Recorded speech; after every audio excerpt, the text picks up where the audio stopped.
Chapter 13. The Rescue. Dorothy has escaped the Wicked Witch of the West by throwing a bucket of water over her and set the lion free from the cage. The Scarecrow and the Tin Woodman are still yet to be saved, but Dorothy can call upon the service of the Winkies, who were once slaves under the Wicked Witch. Let's see if they can help her. The Cowardly Lion was much pleased to hear that the Wicked Witch had been melted by a bucket of water, and Dorothy at once unlocked the gate of his prison and set him free. They went in together to the castle, where Dorothy's first act was to call all the Winkies together and tell them that they were no longer slaves. There was a great rejoicing among the yellow Winkies, but they had been made to work hard during the many years for the Wicked Witch, who had always treated them with great cruelty. They kept this day as a holiday then and ever after, and spent the time in feasting and dancing. If our friends, the Scarecrow and the Tin Woodman, were only with us, said the Lion, I should be quite happy. Don't you suppose we could rescue them? Asked the girl anxiously. We can try, answered the Lion. So they called the yellow Winkies and asked them if they would help to rescue their friends, and the Winkies said they would be delighted to do all in their power for Dorothy, who had set them free from bondage. So she chose a number of the Winkies who looked as if they knew the most, and they all started away. They travelled that day and part of the next, until they came to the rocky plain where the Tin Woodman lay all battered and bent. His axe was near him, but the blade was rusted and the handle broken off short. The Winkies lifted him tenderly in their arms and carried him back to the yellow castle again, Dorothy shedding a few tears by the way at the sad plight of her old friend, and the Lion looking sober and sorry. When they reached the castle, Dorothy said to the Winkies, "Are any of you people tinsmiths?" "Oh, yes, some of them are very good tinsmiths," they told her. "Then bring them to me," she said. And when the tinsmiths came, bringing with them all their tools in baskets, she inquired, "Can you straighten out those dents in the Tin Woodman, and bend him back into shape again, and solder him together where he is broken?" The tinsmiths looked the Tin Woodman over carefully, and then answered that they thought they could mend him so he would be as good as ever.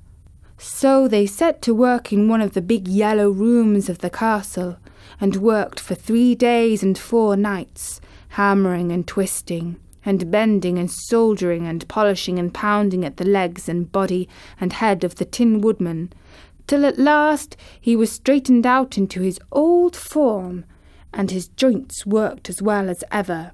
To be sure, there were several patches on him, but the tinsmith did a good job, and as the Woodman was not a vain man, he did not mind the patches at all.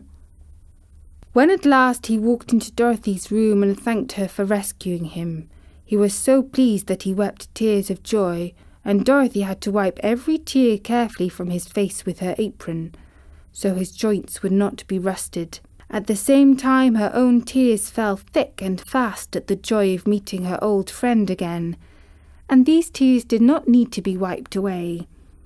As for the Lion, he wiped his eyes so often with the tip of his tail that it became quite wet, and he was obliged to go out into the courtyard and hold it into the sun until he dried. "If we only had the Scarecrow with us again," said the Tin Woodman, when Dorothy had finished telling him everything that had happened. "I should be quite happy." "We must try to find him," said the girl. So she called the Winkies to help her, and they walked all that day and part of the next, until they came to the tall tree in the branches of which the winged monkeys had tossed the Scarecrow's clothes. It was a very tall tree, and the trunk was so smooth that no one could climb it. But the Tin Woodman said at once, "I'll chop it down, and then we can get the Scarecrow's clothes." Now, while the tinsmiths had been at work mending the woodman himself, another of the Winkies, who was a goldsmith, had made an axe handle of solid gold and had fitted it into the Tin Woodman's axe instead of the old broken handle. Others polished the blade until all the rust was moved and it glistened like burnished silver. As soon as he had spoken, the Tin Woodman began to chop, and in a short time the tree fell over with a crash, when the Scarecrow's clothes fell out of the branches and rolled off onto the ground. Dorothy picked them up, and had the Winkies carry them back to the castle, where they were stuffed with nice clean straw. And behold, here was the Scarecrow, as good as ever, thanking them over and over again for saving him. Now they were reunited, Dorothy and her friends spent a few happy days at the Yellow Castle, where they found everything they needed to make them comfortable. But one day the girl thought of Aunt Em and said, "We must get back to Oz and claim his promise." "Yes," said the Tin Woodman. "At last I shall get my heart." "And I should get my brains," said the Scarecrow joyfully. "And I should get my courage," said the Lion thoughtfully. "And I shall get back to Kansas," cried Dorothy, clapping her hands. "Oh, let us start for the Emerald City tomorrow." This they decided to do. The next day they called the Winkies together and bade them goodbye. The Winkies were sorry to have them go, and they had grown so fond of the Tin Woodman that they begged him to stay and rule over them and the Yellow Land of the West. Finding they were determined to go, the Winkies gave Toto and the Lion each a golden collar, and to Dorothy they presented a beautiful bracelet studded with diamonds, and to the Scarecrow they gave a gold-headed walking stick to keep him from stumbling, and to the Tin Woodman they offered a silver oil can inlaid with gold and set with precious jewels. Every one of the travellers made the Winkies a pretty speech in return, and all shook hands with them until their arms ached. Dorothy went to the witch's cupboard to fill her basket with food for the journey, and there she saw the golden cap. She tried it on her own head and found that it fitted her exactly. She did not know anything about the charm of the golden cap, but she saw that it was pretty.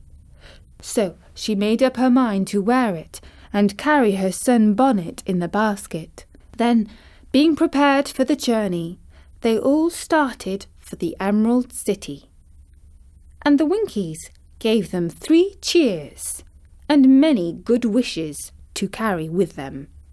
And that was the 13th chapter of The Wizard of Oz. And so, with the help of the tinsmiths, the Tin Woodman and the Scarecrow have been rescued. What great teamwork! In the next chapter they encounter the winged monkeys who are under the power of the golden cap. Let's see how they might be able to help Dorothy. From me, Natasha, bye-bye!